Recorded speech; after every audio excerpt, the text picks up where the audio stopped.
Welcome to The Explainer. We're skipping the basics today and jumping straight into the fascinating analytical side of original characters. We're going to closely examine a curated collection of custom avatars to figure out exactly why artists make the specific visual choices they do. Like, what do these tiny details actually tell us about personal expression, internet culture, and honestly, the fundamental human desire to be seen? Because, let's be real, these aren't just random doodles. They're meticulously constructed digital alter egos, and there is a genuine, measurable art to how they're put together. But before we even get into the gallery, I want you to think about something for a second. If you had to draw your own digital self, what would you wear? Would you be dressed purely for comfort, or are you dressing for the stage? What colors would best capture your vibe? And how would those personal style choices define who you are to a bunch of strangers online? Hold on to that thought, because as we go through these artworks, you're going to see exactly how these artists answered those very same questions for themselves. Right off the bat, just look at the immediate visual contrast between these two approaches.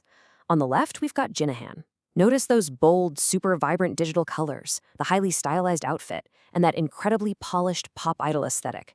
She is totally ready for the spotlight. But then check out Sari on the right. This is a raw, traditional pencil sketch done right on a piece of lined notebook paper. It feels so immediate, you know? It's tactile and deeply personal. And yet, even using completely different mediums, both pieces do the exact same thing. They act as a literal canvas for identity. Which brings us perfectly to Section 1, the original character phenomenon. As most of us know, an OC is way more than just a fictional person or avatar. They are deeply, deeply personal constructs. Artists use them to tell stories, to roleplay, or honestly just as a stylistic stand-in for themselves. In the massive, often anonymous expanse of the internet, having a distinctive OC is a way to plant your flag. It's a way of saying, hey, this is who I am in this digital space. And since these designs are totally unbound by reality, literally every single detail you see is a deliberate, calculated choice by the creator. All right, let's dive into Section 2, Fashion as Character Identity. When you really break down this collection, some pretty massive recurring visual tropes jump right out at you. Notice how crop tops and midriff-bearing shirts totally dominate the designs here. We see it with Kayun, Noraya, and Sari. We're also seeing this huge emphasis on distinctive belts and chunky, oversized footwear. And this isn't just a coincidence. It's a shared visual vocabulary of casual, confident streetwear built for this specific art style. Plus, when you look at the personalized accessories, like bright yellow glasses or playful animal ears, these add-ons basically act as the ultimate visual signature for that character. Take Kayun, for example. Her streetwear is just so incredibly grounded. That casual striped crop top and those exaggerated oversized shoes give her this stylized but super approachable charm. The exaggerated proportions give the whole design an unmissable visual weight, which actually makes her feel totally relatable. Her stance is relaxed, hands just casually resting at her sides. So instead of going for some flashy spectacle, the artist uses these everyday clothing choices to build a really grounded persona. She honestly feels like someone you just want to hang out with.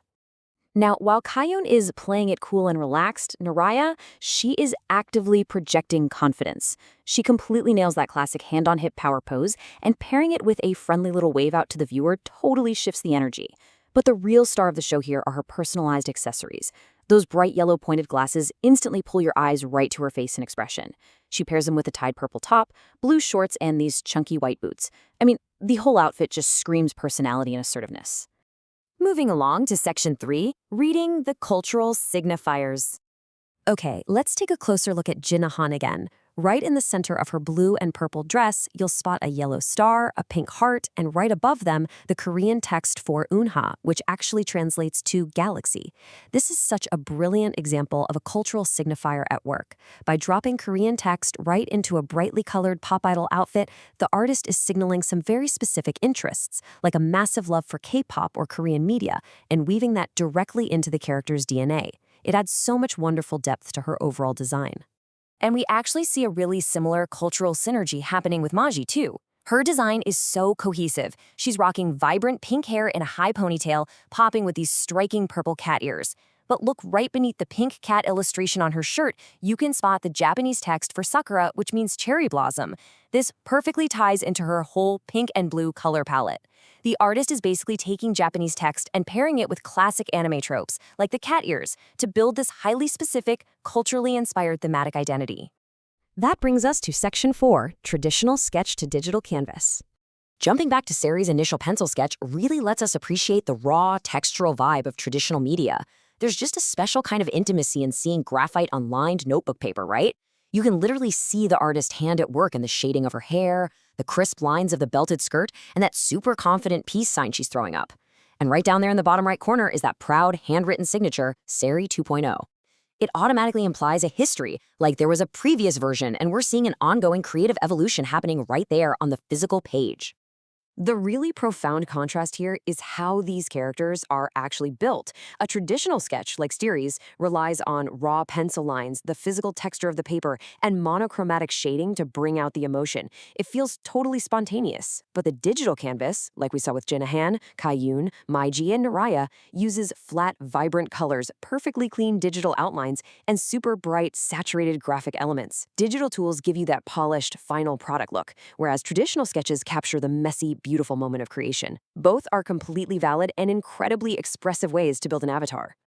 Finally, let's wrap up with Section 5, the meaning behind avatars. At the end of the day, creating an original character is all about expressing an idealized personal style. Whether you're drawing casual streetwear or a full-blown pop idol dress, it's about projecting confidence and personality through really deliberate body language and posing. It's a fantastic way to show off your interests by weaving in cross-cultural, linguistic elements, just like the Korean and Japanese text we looked at. And honestly, it's an amazing playground for experimenting with both physical and digital mediums. Literally, every single line, color, and accessory is a puzzle piece of the creator's inner world, finally visualized for a screen or a sketchbook. So, we've seen exactly how these artists build their digital identities from the ground up. But what about you? How do your own personal style, your favorite aesthetics, and your cultural influences shape the characters you relate to in the media you consume every day? Next time you're creating an avatar in a video game or just doodling a character in a notebook, take a second to really look at their shoes, their clothes, and their attitude. You might just learn something new about yourself.